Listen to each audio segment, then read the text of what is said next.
In today's video, I'm going to teach you how to quickly delete an animation track in Cinema 4D. If you've ever needed to clear out a parameters animation in a hurry, there's a simple gesture that makes it instant. We'll keep this streamlined and reliable so you can tidy up your timeline without digging through menus or losing your flow. Start by looking at your timeline and finding the animation circle for the track you want to remove. This is the small circle that appears next to a parameter or track name. When a parameter has keyframes, that circle is typically filled or colored. If the track is nested under an object, twirl the object open so you can see its animated parameters. Take a second to confirm you're targeting the right track, things like position X, rotation H, or a material property, so you don't remove something you meant to keep. Next, get your hand into position for the shortcut. On Windows, press and hold the Ctrl key. On macOS, press and hold the CMD key. With that same hand, also hold the Shift key. Keep both keys held down. The timing matters because this combo modifies what the click will do. While still holding Ctrl or CMD and Shift, click directly on the animation circle of the track you want to delete.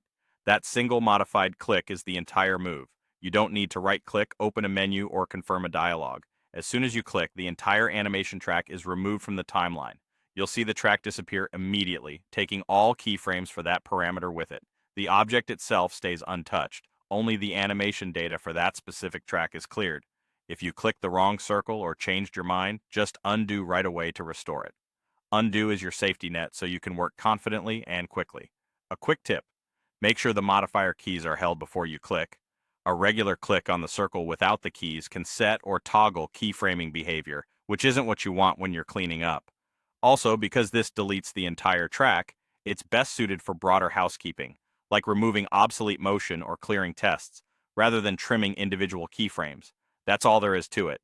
Locate the animation circle, hold Ctrl or CMD and Shift, and click. It's a fast, precise way to manage your timeline, especially when you're iterating and need to stay focused on the motion that matters. Use this gesture whenever you want to bypass context menus and keep your workflow efficient in Cinema 4D.